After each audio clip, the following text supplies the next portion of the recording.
跨年晚会要封杀我。清风谁好吗？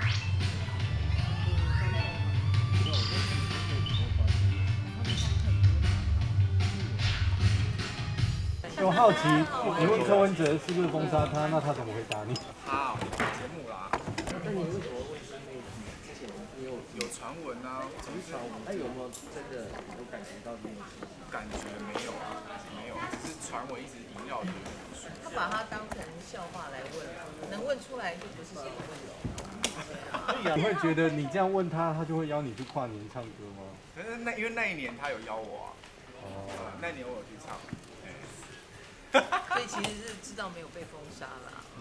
没有，本来是压轴变到第3个这样子。开玩笑，开玩笑。这个有曹公，原来还有排名问题。因为还是想要一圈红黑黄沟哎，还是想要主持，你知道吗？已经在地岸了，在地岸。那时候亚人问出那一题，2位有点紧张。我们的效果就是，对，瞳孔放大。你要一直瞳孔放大，很可怕。可是我一直缺氧就是好玩。的。我就说我随时在瞳孔放大。民意跟瞳孔同时放大。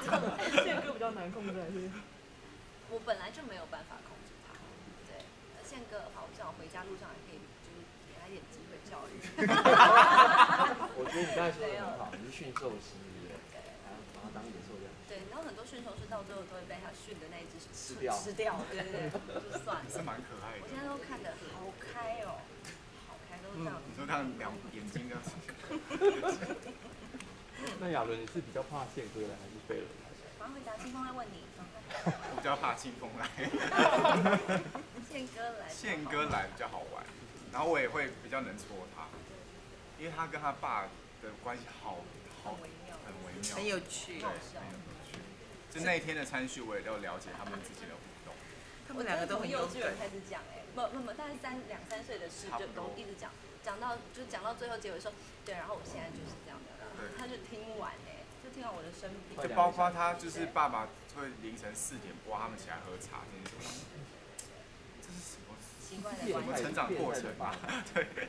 对啊，我把家里面很多很好笑的事情跟他说，然后他也会很惊讶说，哦，原来你们的关系是走这个路线的，因为很多人都无法猜测嘛。就原来你们有关系。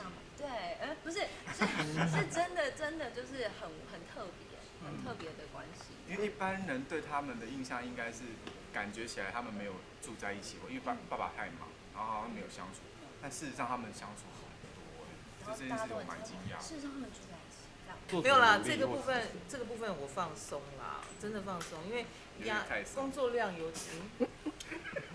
有点大，然后就人生苦短，然后我就想说，适时的控制一下就好了，不要那么为难自己。谢谢。你没有在为难自己啊，你很善待自己。唐老师每次跟我说要减肥，现在我都不听了。